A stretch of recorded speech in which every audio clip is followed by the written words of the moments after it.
What is up, everybody, and welcome back to the Spectator Mode Podcast. I believe this is episode 131. Is that right, Scott? Am I wrong here? Am I going crazy? I think that's right, actually. Yeah, episode 131. So, as you know, we have myself, Keith Mitchell, and Scott's here, and Matt is making his return. Yeah, it's been a while. Yeah, it's all get silly. So you're living the dream. It hasn't been that long, man. It's been pretty while since I've been back with the crew. It's been pretty while. I've been busy, boosting the YouTube.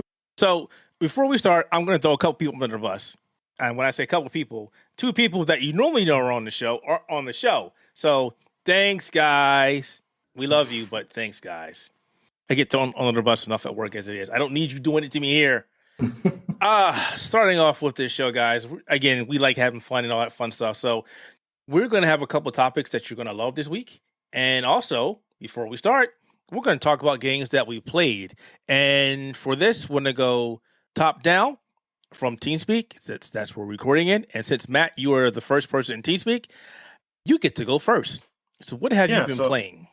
So this week I've been playing, obviously, if you check on YouTube, I've done a review for the Wild Frost, a rogue code-like battler that's not good. It's just not good. It's at its current state, it's near dog shit levels in many, many ways.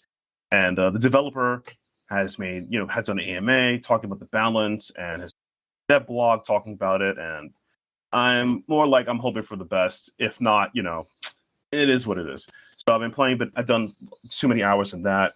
I've been playing a lot of Super Auto Pets. It's a really fun game to play when you're doing stuff.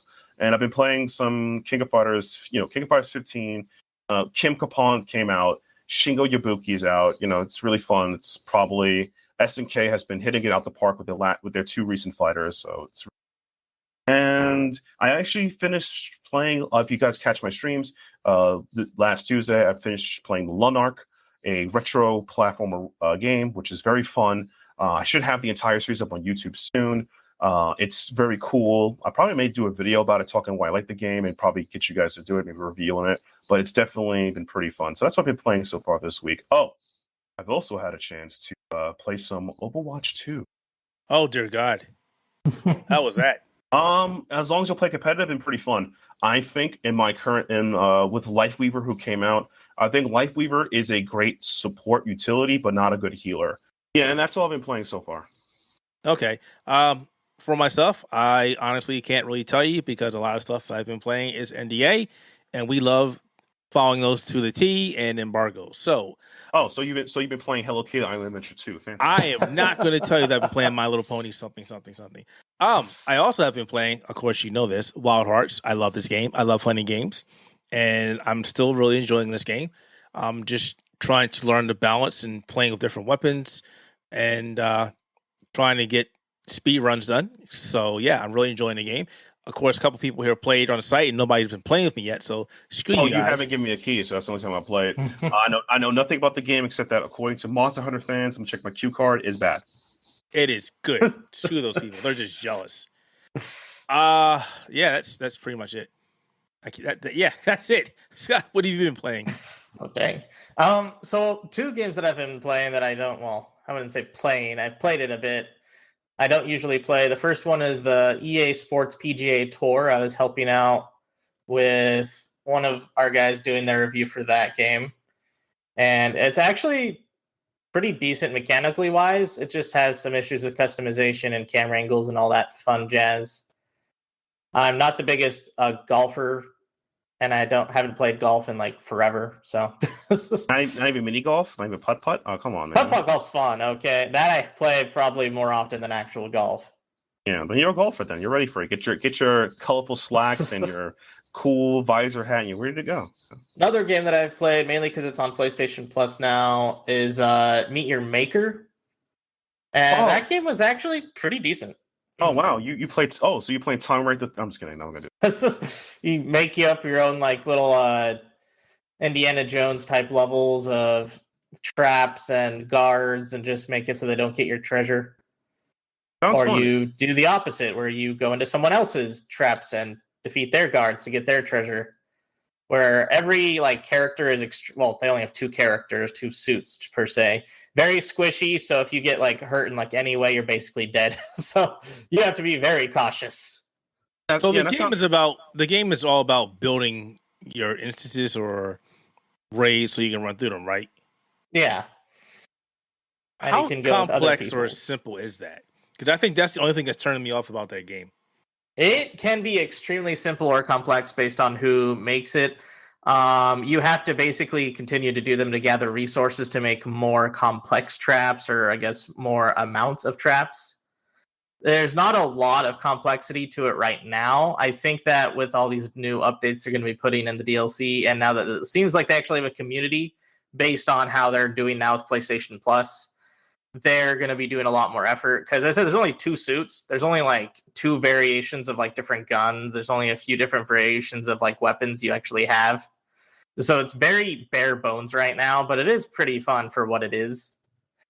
But it is really hard right now with single player, because if you die, you basically have to restart the entire thing all over again, which can be a long or short one. There can be a really short, like 2 rooms, there's the treasure, get out, or it can be a really long, like there's a bunch of like mazes and traps and like all of these guards all over. There's even one where someone like made a legitimate pyramid of like things and have one giant base room that was just nothing but guards and like fireballs. That's crazy.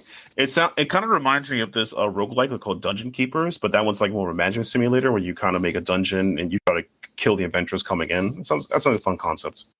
Yeah. So that's 2 of the ones that I haven't played. Otherwise, I finished up Ryza for the review, as well as I finished up a game called Hunt the Night for a review. Yeah. You hopefully you enjoyed Hunt the Night. I'll leave it at that. I did. It was also very frustrating though, especially in the beginning when you don't get a lot of options on how to do combat. Yeah. Luckily, the game kind of scales up and helps you get better at the game. Yeah, once you get past like the first like tutorial dungeon, things start to branch out a lot more. You get a lot more equipment and stuff. Right. The only thing about the game is I remember playing it myself, and you probably noticed as well, is that a lot of action, the choice to be, has to be very pixel perfect for you to actually, you have to do pixel perfect jumps. You have to do perfect pixel dodges. Like everything has to be like perfection when you're fighting bosses. Yeah, exactly. And when you're fighting even just peons, pretty much. Yeah, exactly. Like it's the Daredevil meme, like be 1,000 ninjas fight one ninja, most brutal fight of your life kind of meme. But but Hunt the Night's really good at that. I definitely respect the game as well, because I played the demo and I went, oh well, look at that, Scott's reviewing a video game that I should play, and me not crying the inside, being jealous. I will say this was actually a game that the PR team reached out to me about, which I thought was nice. It's just me not crying at all. Just hold it in. Keep it together, old boy. You can do it. Don't want to see you cry. That's pretty much what this week's been for me. All right, so we got through the hard part. Let's talk about the easiest one so far. That being, the Super Mario Brothers movie, which I've seen twice.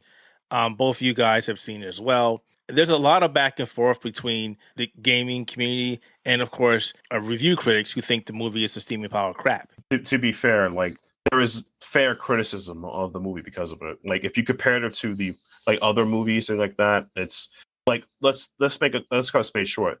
The Super Mario movie is a good movie to just watch. It's not a movie that's going to have anything behind it, whatever. It hits all its key points of this, but if you look at it as like a cinematic piece, it's mid at best. Well, that's my thing. Yeah. That's my issue. Like, the same thing can be said about The Incredibles or Despicable Me or... No. Actually, The Incredibles, no. That Despicable Me, maybe, but The Incredibles, no. Especially Incredibles Uno, no. The thing about Super Mario movie that makes it very mid is that they use a lot, like, yes, they have all the, oh my god, they got the star music, whoa. They got, they use a lot of references to overlay character growth and development, and the editing is a bit shoddy. There's like open space of like nothing. The action sequences only happen about 4 or 5 times in the movie, and that's about it.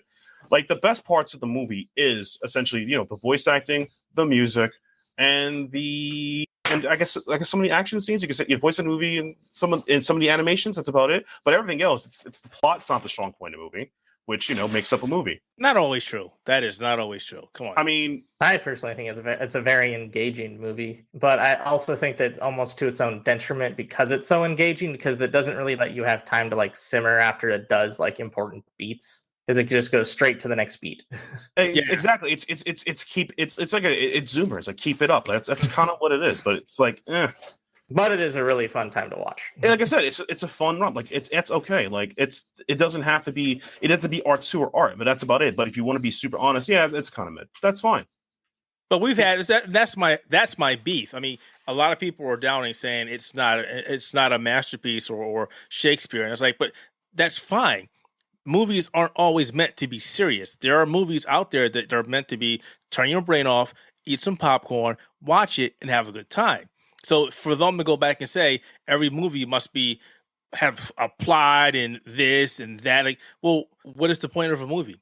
What is the original point of a movie? No. The argument is that, I guess, this is the thing about it, right? At the end, Super Mario movie is gonna make blah blah blah blah blah, right?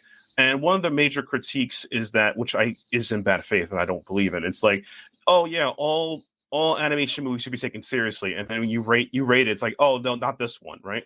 And in reality, if you're a fan of it, nothing is going to deter your opinion of it, right? Nothing's going to change it, right? I'm a fan. I had issues. Yeah, but no one's going to deter you from giving it, like, watching it or giving it a higher rating on a board, right? Like, it would be hard for me to convince some people who are Nintendo fans to look at a movie and be like, yeah, this movie is pretty mid compared to other action movies, or even like to Sonic. That's not an argument I can win. Oh no, it's not better than Sonic. No, that's not happening. You see, exactly. That's not an argument I can win. That is not happening. You see, like, if it doesn't work, so it doesn't matter to them. That doesn't matter. But if you try to talk to normal people, like, yeah, this is a movie you see with your kids. The thing to me is, what I don't like about it is that it helps propagate a stereotype about animation movies being for kids. Adults can't enjoy them. You're a man trying to do it, blah, blah, blah. The whole thing, right? It helps permeate that. That's the real problem to me. Okay, let me back up and ask you that. So why would this automatically push the narrative that it's animation movies are only for kids? Why? Because the only people this movie was designed, this movie is mid. It's not. It's mid. It's only for kids. You shouldn't take it seriously, etc. Right? There's nothing wrong with taking something you like seriously. Even if it's something cartoons or whatever. Right? It pushes that narrative because it's like, oh yeah, it's a kid movie. If you take it seriously, you're a kid too, or you're like, you're a man child. Blah blah blah. Right? How many kids know about Super Mario or the legacy of Super Mario? Yeah, the point she's making is that, like, when it comes to children for media, it's only adults talking about it, and they treat it with, like, some regard, again, to keep it in its place rather than, like, saying it's just what it is, right? Like this. And the thing is that by doing that, you also subjugate by pushing everything down lower. Like, for example, right? We all like John Wick here, right? I'm assuming, right? Yeah. But ever notice how, like, action movies are still treated the same? Like, action movies are dumb. They have no plot or whatever. Action movies make you feel really good. I mean, the fact that one of my favorite action movies of all time, The Raid, has a revenge scene in there where the guy gets revenge for beating the living crap out of somebody is insane. I felt that. Or Jean-Claude Van Damme at JPCD, where he breaks the fourth wall and talks about his life and how things are going. That's kind of cool. But the point is that, like, because we try to relegate or categorize things, we keep it from understanding, from hitting the things they are, and treating it as something as, oh yeah, meatheads watch action movies. This is children. This is only for children. Whatever. It helps push the narrative of that subjugation of, okay, I just sound Gucci from this perspective. Gucci. I haven't heard that word in a while. Yeah, this is how you know. This is how you know I'm from the streets. Again, long story short, sorry for the editing. The fact that we categorize movies with certain people with certain types, we push it in a way that we don't consider what art isn't art. In reality, a lot of movies from everyone, even from a casual, can appreciate for what it is. Like, yeah, I can say, yeah, Super Mario is a mid movie, but it's fun to watch, and that's it. But the idea is that can't be a thing. It has to be. It's for children. It's for babies. Look at all these blah blah blah. That's about it, and it removes people who could actually critique it out of the circle, so it just be pushed out. That's essentially. And I hate that. It's garbage. No, and this has been a long time. This is like even before Super Mario movie was a thing. I get that. It's just like the whole stereotype that cartoons are for kids. Yeah. Like, would you want your kid watching half the anime out there? I don't think I would. No, and even then, anime got treated as a derogatory, like it's for weebs or degens, like my good buddy Will, who's not a degen, and he probably could tell you, since the theater I went to see him, there was a kid listening to some good old watching Chatterbait while watching Mario. That's all I gotta say. It just reminds me of when I would watch Bleach with my parents, and they'd be so offended that this cartoon was swearing at you. Yeah. No, exactly. It's like a perfect example is me and my lovely wife, Miss Silly, has pointed out a while back. Is one time we went to saw our Makoto Shinkai movie to theater, and it was this couple that was just shocked of this movie. Like, it does really. What about the other guy, Miyazaki? It's all animes used to be like that. You see in their head, they see one of it all has to be the way. They don't have an open mind to the things, and that's really not good. And that's how a lot of people permutate this thing, you know? I still think it was an enjoyable movie, regardless of how it's okay. It's a good movie to turn off for a lot of people. It's nostalgia. Yes, it's colorful, it's bright, but it's fun. Yeah, but it's fun. But it's also it's just 30 minutes. Like if you and the thing is that I give a lot of credit to the people who helped make that movie because Mario doesn't have a lot of strong lore anyway. So this is like, you know, good stuff. Because Lordy lore, the way they managed to push a story was really, really good for them. I'm like, oh wow, you managed to do it, because there's not a lot of things happening for good old, you know, Mario lore, because, you know, every Mario game is whatever. But on a very serious note, it's like the movie does use a lot of references and callbacks to things instead of character growth and progression, and that's not okay in my opinion, but it's fine because we got them to but like that's cool and all. But you know, if you want something more substance, at least from the superhero genre, so for the comic, not say comic. Oh, I'm losing my mind here. The video game, I would probably say Sonic was probably better in my opinion. It was. I will agree. I agree. Sonic was definitely better. Yeah. So because Sonic was always good, but that's just my take. Like, I'm not trying to say the movie was complete dog shit. I've seen Uwe Ball movies. Okay, I unironically like the Street Fighter movie with Jean-Claude Van Damme. I've seen the King of Fighters Destiny movie where the guy was a Kyo Kusanagi, and I will say this as racist as possible. So Kyo Kusanagi was an Asian boy that grew up to be a white man. That happened in that movie. So yeah. Like I've seen bad video game adaptations. Okay, those are real. But the thing is that like it's not like a bad, like, how to put this, a mid video game movie isn't the worst thing to happen to me in the media, because you know comic book movies exist, and remember they used to be laughed out the room, and now look at that, people now can't get enough of them or hate them depending on the place you're from. You know. So to end this segment, because we're overdue, was it enjoyable, and would you see it again? Yes. Nah. Now, follow-up question, and this is the proof of point. Are you a fan of Mario?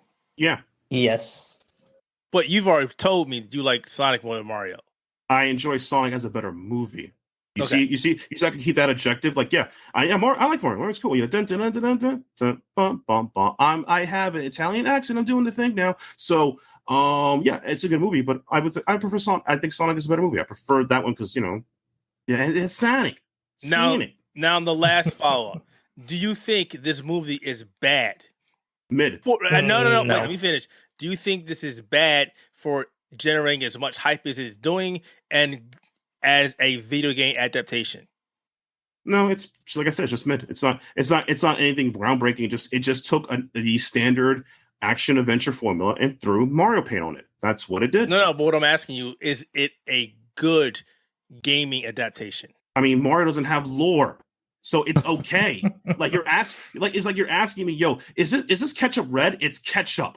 Mario does have a lot of lore. Lordy, help me out with this one, all right? We have a game where it was a dream. We have a game where he jumps into paintings. We have a game where he's in Spacio, where he meets Space Princess, who we don't know where she's about.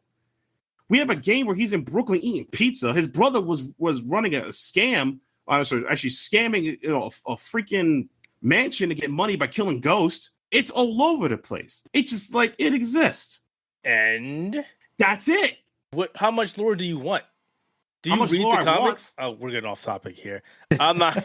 We're definitely getting off topic here. How much lore do you expect me to have for a property that exists to just make another one in the next 5 years? I'm like, it's all right. The only consistent is that there's Peach, there's Bowser, there's the homies. That's it. Fair enough. Scott. So yeah, come on, man. Ask me next time. Like, what do you like? Do you like chicken with French fries? Well, it's a food, isn't it? You like chicken with French fries? Don't let me drunk Diller and smack you, man. I mean, do you? It's food, isn't it? What about you, Scott? I like curly fries better. Fair enough. If seasoned right, it's pretty good. Oh, Jesus Christ. Oh, this is going to be... All right. Moving on to the next topic. This is one that I've been wanting to ask for a little bit of time. And the person I really want to ask is not here, so I'll get him on the next time. A couple days ago, Arcane Studios announced that their upcoming first-person vampire supernatural killing creature game, Redfall, would only release on Xbox Series X and S at 30 frames per second. Of course, the internet went crazy saying this is terrible. This is unfinished game. Why are you doing this? This is a terrible decision. Microsoft has no game. Xbox sucks. You had it, we're down a rabbit hole. The good stuff. The good stuff. Yeah. So, I talked about it and I was like, this game should be delayed. Of course, there's other people out there who are saying, no, it's fine the way it is. And the question is, do you think that they should release it in the state or should they leave it alone and just let it simmer for a while? Honestly, this is bad. And I get it. There's people out there, higher people, prominent people out there who think they know their shit. And I'm sorry. For somebody who's been playing first-person shooters for a very, very, very, very, very long time, I got past playing games at 30 frames per second, first-person shooters. And once I've seen the light and played at 60 frames per second or more, there is no way in heck I can go back to 30 frames per second. Yeah, once you play like FPSs on like 100 frames per second, it's really hard to go back. There's no way you can go back. I get it. There are some games that can be played at 30 frames per second. I am not debating that. No, I can't do this. No, I can't do this. Back up. Is Redfall a retro shooter? I just want to make this very clear. No, it is not. No, it's not a retro shooter. Okay, so what happened is that Redfall did an oopsie, and the only way to fix that is for them to just say, my bad, but no game. But is this only for Microsoft? Is this coming to any consoles? Is it coming to PC? So it's coming for only Xbox and PC. So you see, there's the other problem with that. PlayStation. Now PC. Do you mean PC? Do you mean like I'm pretty sure Windows they'll do Store Steam or Steam? and Windows Store. I've seen Windows Store. Okay. All right then. So personally, for me, I hope for the best, but Microsoft, common Microsoft L. You know how it. But see, that's the thing. It's not Microsoft's fault. I know. This is what people. That's the meme. But we got to be serious. This is why I'm saying you have to be serious about this. All right. Well, this is from Arcane Studios and Bethesda. They are owned by Xbox or Microsoft. However, they don't have any decision in this factor. I'm trying to understand why Arcane Studios think it's a good idea to release a game in this state and then come back later and say, "Oh, we'll patch in 60 frames per second later." So wait, you're releasing a game with quality mode enabled that's going to give us higher visuals and a lower frame rate instead of giving us a decent resolution, better frame rate, which would get people a little more positivity than going the other way around. All right, so you want to hear my reasoning of this, like my serious reasoning outside common Microsoft L or Bethesda L. This is my actual reasoning. So this game was, let's see, okay, what's the dev cycle for this game? When was it launched? Let's say, is it within the last 5 years? So before you go any further, about like 6 years, 7 years. Yeah, since 6 years, 7 years. Yeah. And before you wait. Before you go any further, I have to add more information on top of that. This game was previewed and shown off, and we've seen trailers for this at 60 frames per second. Yep. Yeah. I'm gonna. Keith, I want you to calm down here. That's called a vertical slice. Those can't even be trusted anymore. I'm not even being joking about it, okay? So this game's been worked on for 6-7+ years. They had to get this stuff out the door. Because they have been goofing off. They have been playing some scotchy bocce. Gotchy bocce. What the? Gotchy bocce. Hopscotch. You know the Scotch. Scott. You know what Scotch botches. You know the little hacky sack game. They kick on their foot and they smoke weed. I know him as hacky sack. Continue. Jeez. Continue. Just continue. You people are ruining the whole fun. So they had to, honestly, on a serious note, this game's been in development hell. They had to release something. They are being updated by their masters. They can't wait any more longer for this product. So they would rather release an unfinished product and push it out the door because there's no other solution for them because it took so long in development hell. That's probably the only reason I see for them doing so. But it does suck. It does seem like oh my God, are you guys dumb kind of situations. What were you? This is the thing. What were you doing? Why were you not focusing on this? It's one of the things I've noticed about modern game deving people sometimes that I feel like they don't have a good manager to focus on the things that are important, such as balance or quality testing or other things like this. Like, come on, you can't release a shooter at 30 frames per second that you've been working on for over half a decade. I also don't understand why you have your yes guys, your yes boys who are agreeing with this. Telling people to relax. Like, come on. Because they're praying, and I'm going to be honest with you, they're praying that the good ending happens. I have the same mindset. When I was upset about Power Chord, that the game was a little bit repetitive, there wasn't much content in it, the unlocks were pretty near bullshit status, where it took forever to unlock cards or unlock characters, I was like, oh man, I hope for the best. And I powered through, and boom, they fixed all their content. It was easier to unlock people such as Ember. Clea was easy to unlock. They added distortion levels. They added more events to the game that you could feel better. And they have one final character like Nyx, and they have another final character called, like, was it Winter Ash that comes out? And I'm like, okay, my faith has been rewarded. So that's what they're hoping for. They're hoping for that the company does the right thing and doesn't abandon the project like some other people do. They're not going to abandon the product. They've already said that the 60 frame per second update will come. We don't know when, but they're saying it will come. So this, in the back of my head, I'm having flashes of Halo Infinite. Yes. And we all know what happened to that game. Right. Yeah. And to cover the point, it's like, why do you have flashes about that while me, who's played Power Core, had at least a little more faith? It's because they let you down. They will let you down. That's who they are. Common Microsoft freaking L. I'm not even being mean about this. Oh, God. I'm not even being Microsoft mean. doing it. Matt, I'm sorry. Common Bethesda L, who's heavily owned by Microsoft. Bethesda's been doing goddamn L's back and forth. They'll get 1 W and 4 L backwards. I don't know if they've had a W yet. No, I take that back. They have. Deathloop was good, so come on.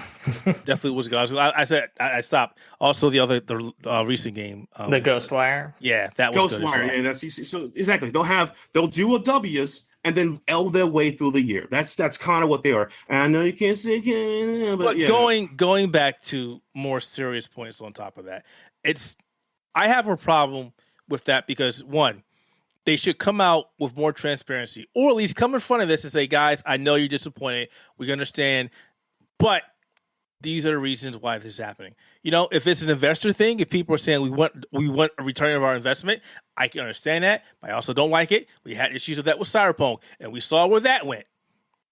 1. 2, you're releasing this on, quote unquote, the most powerful gaming console in the world. Really? This has not shown me any faith in the Xbox console. I mean, the fact you had faith was a pretty wild situation from there. Number 2. Number 3, again, going back to it. I do not want to play a first-person shooter at 30 frames per second. 4K. I'm locked at 4K on an Xbox Series X. Why? That is so dumb. Oh, herp to herp. Hey, it looks great. Great. It looks great. Plays like crap. I don't want that. Yeah, I don't want that either. That's terrible. One thing to note, too, is that because it's going to be more of like a live service-esque type of game where it's going to be online co-op at all times kind of a deal, that means it's going to take a lot longer for patches to come out. Right, which is, by the way, which is the same problem that, as I'm, not only a problem, it was a problem that happened for Overwatch 1. In Overwatch 1, the dev cycle and patches were just abysmal. We like was it once every 3 or 4 months, if someone knows? Yeah, it was a mess. And it was. And though Overwatch 2 has now committed to a season format, I think it's like every month or 2 months, is it now? I think it's sped up. Even then, it's every 6 weeks. So yeah, every month and a half. Every month and a half. Look at that. Look at that, Scott. You're helping, just like the YouTube videos, you're helping me out. I love you, man. I would kiss you, but that would be considered a problem for us. But because your wife will know, and I love your wife. So, well, on a very serious note, Kelsey, give him his chalky milk later. But I'm being serious. I feel like that's the thing. Like, unless they're going to be expedient about it, that's the thing. And like I said, I'm hoping the people who want Redfall, their faith is rewarded. That's all I can hope for. Because if you ask for transparency, like, and I do mean this, Keith, they're still going to have to hold the L anyway. There's no other way to do it. I mean, come on. The game has been in dev for like over half a decade. There's no other way they could get around this. I mean, I can understand that. I also understand what you're saying, but at the very least, I'm a person who likes transparency regardless. Hey, you died. Okay, how did I die? Well, you got hit by a car. Okay, great. At least I know that I died this way. Not that it makes a difference. Or, hey, this game runs like ass. Why does it run like ass? Well, we had issues with, shaders and this and that and the third. Instead of me sitting there with hundreds, everybody else on the net going, well, let's figure out why this game's running bad and then tell developers, which has happened recently as well. That's kind of quality and play test insurance, which isn't a thing anymore, apparently, a lot of games. I'm not even trying to be mean about it. I've noticed it's been a problem in some modern games I play lately, and I'm like, I feel like the culture of fix it and post has really crippled a lot of people to be somewhat forthcoming to skip certain sections of a game in order for it to come out. You can just fix it with magic. Yeah, what's it called? A little Bioware magic that was called back in the day. No, that's my new catchphrase for everything now. Yeah, Bioware magic. Dungeons and Dragons. Can we just fix it with magic? That's how I do everything from now on. Speaking of Dungeons & Dragons, anybody see the new Dungeons & Dragons movie? I actually want to see it. Loved it. It's fantastic. Yeah. Notice how like none of the fantasy nerds are like going ape crap about it compared to like the quote unquote Mario thing. That's the point I'm getting at. But I want to see that movie. It sounds fun. It's a good movie. You should go see it. It's a good movie. Yeah, and it's full of nostalgia as well. Yeah, it references to old stuff. Does that replace character? Does that replace character development? Does that just become a plot point to move forward instead of just talking about what's going on? You'll have to see it. See it and get back to me. There we go. Yeah. No, see it and get back to me. All right, I'm gonna give it -5 stars just for you. Okay. Oh Lord. All right. Well, I'm not happy about what's going on Redfall. I'm not saying I'm giving up on it, but again, I can't go back to playing FPS at 30 frames. Yeah, I'm not going to play Redfall till a patch comes out for 60. I'll just play it on PC. Yeah. But here's Scott. See, here's my thing, and I'm scared to death. They have not said anything about the PC. That's true. That's fair. They have said nothing. And how many times have we seen a game get released on the PC recently at 30 frames per second? A lot of times. More than it needs to. Yeah. So I'm worried about this. Really worried about this. Anyway, yep, that is Redfall. And moving on to the next topic. Oh man, this is lots mine. of good news this time. This is mine. This is my topic. So Matt, you can't talk about it. None. It's mine. You finally talk about you finally quit Street Fighter and plays King of Fighters. That'd be great. Oh God, no. I'm talking about Gundam Evolution. The 6-on-6 game where you play some of your favorite suits from the Mobile Suit Gundam universe. It's kind of like Overwatch, but more fast paced and a lot more fun. You may have read my articles or saw one of my videos that I had a chance to preview Season 4, which is making the game a lot better. However, I have a problem with the game, that being that the game is dying. The game is dying simply for the fact that Bandai Namco is not pushing this game, and it does not have any sort of crossplay whatsoever. Okay, so the thing with crossplay is actually pretty hard to balance because aim assist is a issue to worry about. I understand that, but we do have plenty of games that are crossplay, and that's not a problem. Well, aim assist is pretty degenerate in Fortnite, so doesn't make a difference. This game is not. This is not a competition or a competitive game. This is not an esports game. I'm like my opinion of like. When it comes to crossplay is I worry about the feeling of balance versus one another. And I feel like crossplay is good and all, but man, when it comes to balancing for pad and aim assist, it becomes an issue. Also, too, before you get more into your Bandai Namco, I'm going to derail. I mean that very seriously. How is the game's monetization going? It's actually fine. Actually, you can still how does it monetize itself? So you can either pay with cash and buy stuff, or you play and earn tickets, or you earn credits in the game that you can buy the stuff. And what do you what is unlockable? Like character skins, weapons. Character skins. There's no pay to win. It's all skins. It's all cosmetics. Okay, so yeah, I guess it's just a monetization issue. It doesn't hit their record numbers. They don't care. That's usually how it works then. Well, this is the thing I've been noticing. There are less people playing on the PC. It just came out for console, I think, like a month or so ago. Mm-hmm. And people were complaining that the numbers on console were pretty low as well. People were complaining that when they queue up for a match or they queue up for there's two different modes. There's unranked and ranked. And when people were queuing up for ranked, it takes a while for you to find a match. It takes me.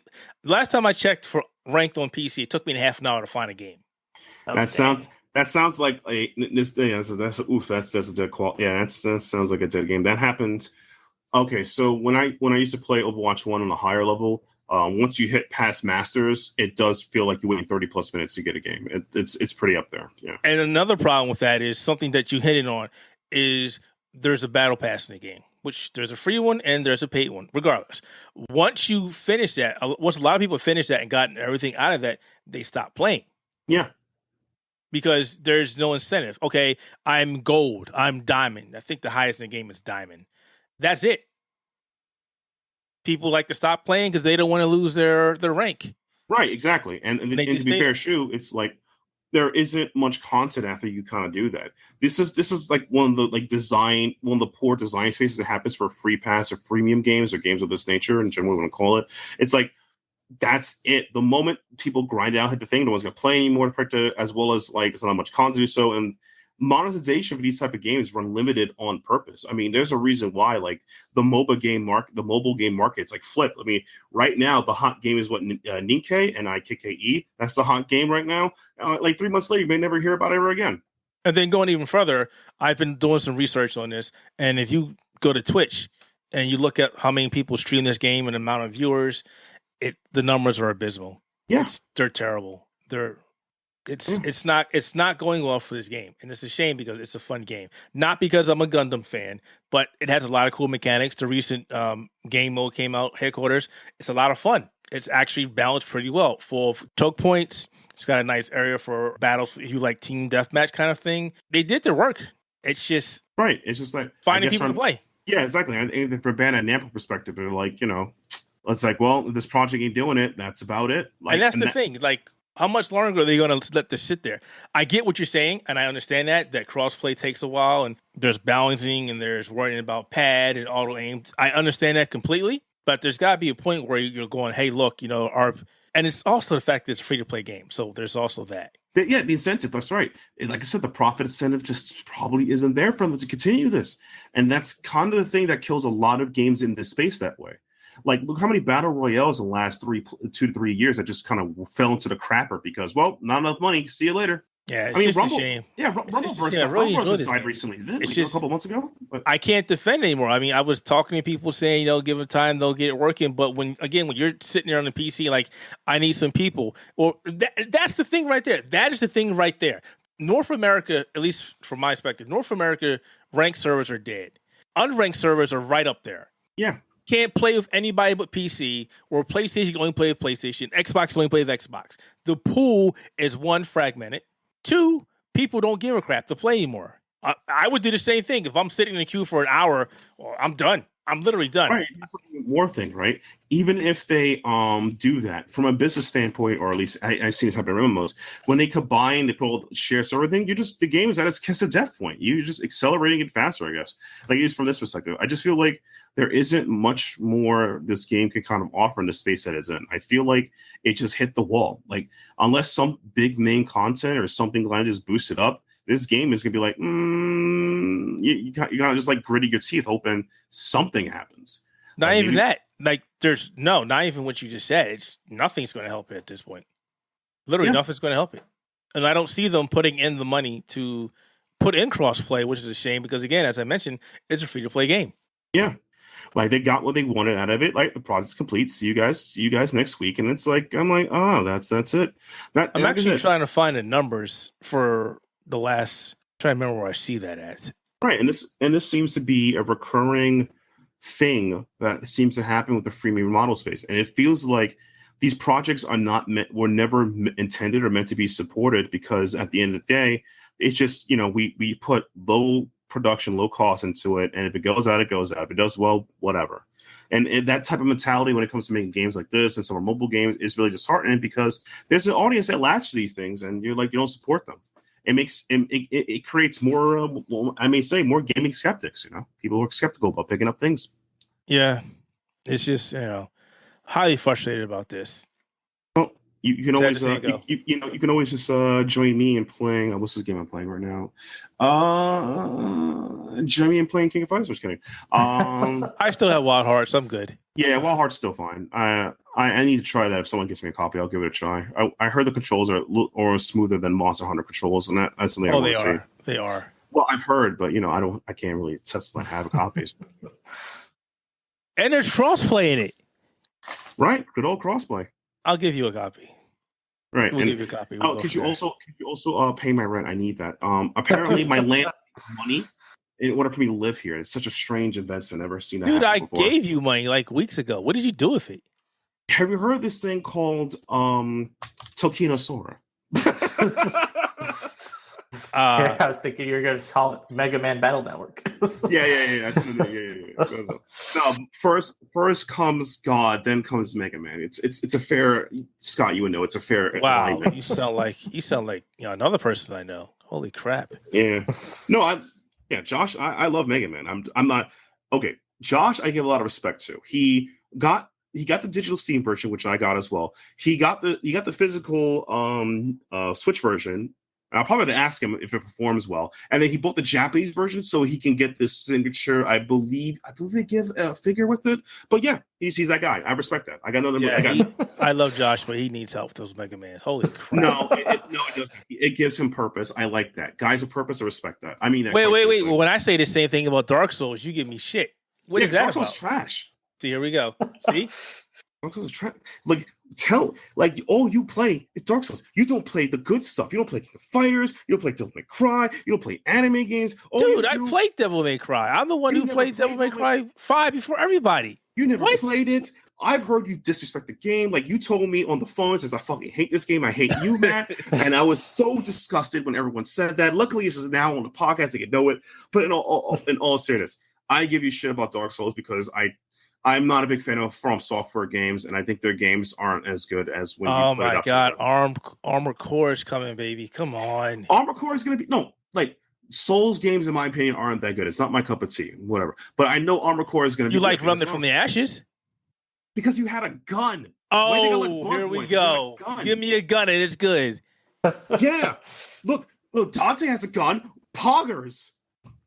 Nero has a gun. Poggers. Oh, God. You don't understand how this works. Testament and Guilty Gear has a sight that shoots things. We're not even going to talk about No. No.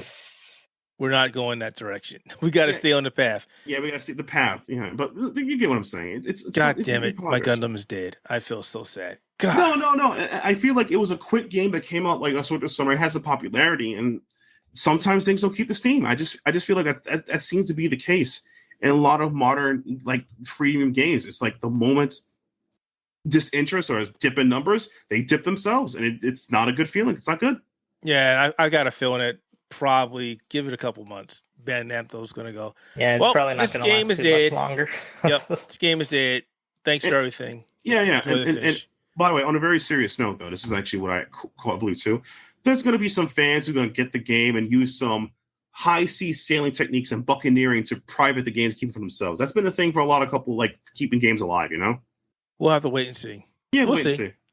Not that I care. I won't partake in that. Just like when Dark Souls went offline for PC and people came up and did the private service, like I'm not doing that. That's crazy. That's all I need you to is hijack my character or inject some garbage into my character and I get nope. I'm good. No, I'm not doing that.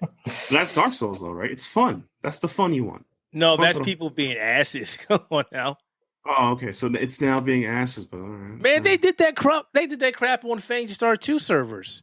Oh, not 2. The first one when the servers went offline. Don't give me that. The private. Oh man, I got pissed when I got hacked in that game. Oh my god, no, that was not good times. Look, it was. Look, sometimes memes are meant to be what they are, and it's good for the whole family until you get hacked. Okay, it's fun until that point. You got to understand. It's the fun, but I'll say this. I understand what you're talking about. That happened to me when I played on Ragnarok Online on private servers, and I stopped doing that when I was a teenager. So yeah.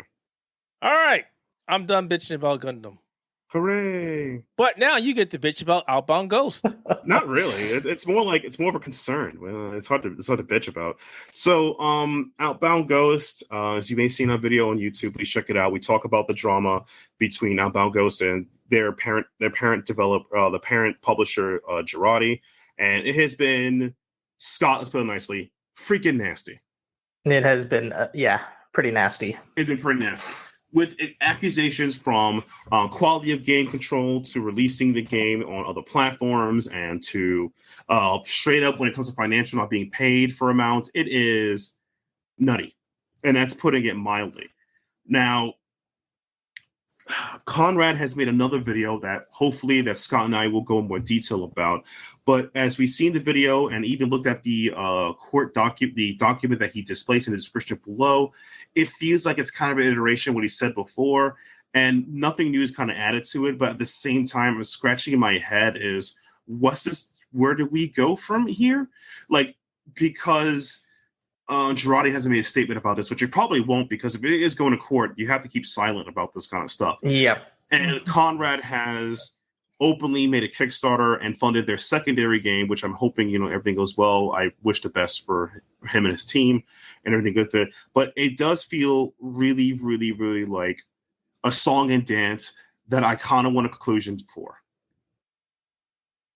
Scott, are you in the same boat with that? Yeah, so I definitely think that he uses a lot of making Soulstalker to help finance the court case, which, I mean, makes sense. Right, Sounds exactly. Like he lost a lot of money on the Outbound Ghost. And I personally do not want to. I didn't want to say that because from my point, I'm trying to be good faith. I don't want to be conspiratorial. We're good people on this podcast. Tokino Store has released a new cover that I heard last week. We're going to be fine. Everything's gonna be all right. No, but I joke. But it does feel like a lot of his actions are just to fund it and keep it going. But at the same time, I'm more worried about, like, is there a way for them to have the Outbound Ghost release? Because this game was kickstarted, and it was delisted on Steam. I believe he mentioned in the first video that he used a couple of DMCA techniques to make sure the game is delisted on all platforms, which is really bad, because I wonder, let's say if you kickstarted the game, right? And let's say, because I believe there was a Switch version that was launched with it, right, Scott? Yes, there was a Switch version, as well as a PlayStation version. So if you got to delist on the console version, and I don't know how console stores work for keeping your game intact, because that's something that hopefully Keith will know better about, because he's a computer man. How is the game be updated, blah, blah, blah, and maintaining it? And the thing is that it has been confirmed that I believe the Switch version is currently bugged. Yes. After the first chapter, you can't make it past a part of chapter 2, so you can't technically finish the game on the Switch. That sounds fantastic. Yeah, it's not good. And the unfun part about it, which, you gotta be fresh, is I don't know if there's a world where, because for Conrad's position, he wants full ownership of the game back, and I believe he also wants ownership, at least full ownership of the game with all the jazz, and he wants payback for monetary support of the game, because he points out that Girardi was quick to the gun to get the game out there on leash, right? And the thing about it to that is, like, okay, I wonder, even if he gets that or some of it, is how much can he work on to finish the product for the games, everything else? Because at this point, for those who are not in the loop, his reputation is a bit tarnished from this. It's tarnished because people aren't paying attention to the entire situation. If they realize it wasn't his doing, there'd be a different scenario. But not everybody pays attention. Right, and as well as Girardi video, which we saw that and saw check on YouTube. Saw it. It also points out that Conrad may have legitimately dropped this on them the moment the CEO's husband passed away. I was like, yo, no way, this is spicy. It was a mess. It was a mess. So I'm like, the reason why I'm pushing for a solution for this, because the Outbound Ghost is a good game. I enjoy its fun. And I'm very blessed to have the PC version to play it, and I can't recommend this game to other people because it doesn't exist. There's nowhere to buy it. It doesn't. Yeah, maybe there might be some scalp copies if you get a physical Switch one, but I wouldn't recommend that if the Switch one is unable to be played. Yeah, it never existed, man. It was all it's not getting any updates until the whole ownership fiasco gets resolved. Right, exactly. And then by that time, people might forget about it. Like I said, it was all the dreams. Read a Proto magazine, Mm-hmm. Biggie G and the limousine, all that jazz, and it just doesn't feel good. Like I said, Scott and I may do a video more in detail about talking about it and go maybe not find code and go over some key points about it, but it just doesn't feel good. I really, really wish this to be resolved in some way, and I don't know how.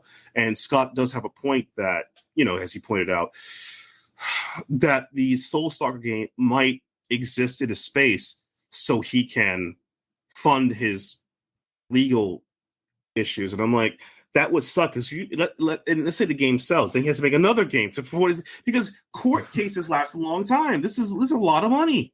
Yeah, not just that. The bigger companies with more money could just let that go out forever and pretty much just make you run out of money, and then there's no way you can fight them. And then he'll be like another gaming SaaS story statistic. One hit wonder. Yeah. He'll have YouTube documentaries and everything. And I don't mean that as a mean thing, but it would happen. And I don't wish this upon him. I really hope it goes over him. But man, is there some way that they could just say, okay, I will let you finish the game. We want to delist it. We'll put it up and we'll cut it 50-50 at some cost or something, right? But you have to finish the game by like Tuesday or something. I don't know. It's just an idea. These just like, don't pin me down to any of it. But it's like, I really want this game because, and no one's going to deny this. Conrad really, if you hear him talk in his videos, you see him on Twitter, he really freaking cares about the quality of this game. He really, really cares about it. Yeah, he is really big on it. But it's up to the bigger company, and the publisher is like, we don't care. I mean, I've seen plain developers that took the rights or took somebody's game that they crafted, destroyed it, own the rights now, and the developer tries to get the rights back, and it never happens. There was a shooter game that I really loved. You might have heard of it, Devil Engine. Yes, that happened too, and they're still fighting them. He's done miracles on me. Let's move on to get less depressing before I start drinking my freaking kombucha soda pop. Well, there's not much to talk about, but you wanted to talk about King of Fighters. Oh yeah, I love 15. That game. 15, yeah. 15's great. We got Kim Kapan, Wink. Shingo's back. There's been the Japan Evo has some cool tech. It's a really good game. I like I said, SNK's most recent fighters, both Sam Show and King of Fighters, really smash hits. I really recommend them. I'm hoping the Sam Show rollback beta was over about a couple months ago, but I'm really hoping they fix a couple of things of it. They fix some of the issues and the lag and some of the tax just glitching out. But I can't wait till that game gets a rollback because they'll add a second life to games. I think rollback really is important to fighting games, and I'm glad that it's become a talking point. Oh boy. Dude, rollback is important. No. I agree 100%. I'm saying, oh boy, because I can't really say why because of NDAs. I told you earlier. You're telling me that Hello Kitty Island Adventure doesn't have rollback? Man, that's travesty. Oh my God, no! I can't believe it. Like these freaking animals at Toei Kemo just keep releasing these garbage games with no rollback. Oh my God. No, I think that's like a top-notch concern about. I think rollback is just that important because, and don't be like, oh, play offline, dude. There are people who just play particularly online, and that's it. And I'm okay with that. There's an online scene, offline scene. They could both exist coalescently. Yeah, they can exist together, right, Keith. We can exist together. You have to exist. COVID was a prime example. We had to exist together. There was no way around it. Exactly. Like, you could have your Dark Souls, and I could have my, not Dark Souls, and we can co-op together. I can't play Dark Souls without online. I'm sorry. That's one of the things that sucks about the game. But the game, you can, but you don't get the fun parts. The PvP and and the encounters. That's what makes it so good. But to be fair though, and I mean this, my two favorite Souls games were, and I do mean it seriously. I did enjoy Sekiro, and I did like Bloodborne. That's it. Everything else is not a Souls game. Sekiro's not a Souls game. See, there we go. Look at that. Look at that. Look at that. We never thought us be hanging out together, right there, Keith? Look at that. We agree on something. I have pictures of us hanging out together, so remember that. Yeah. No. That's the joke. Have you ever seen the meme where the guy says, "I can't sit together." They open like freaking seltzer water, drink with each other. Look at us. Never in a million years. No, if not, I'm sorry.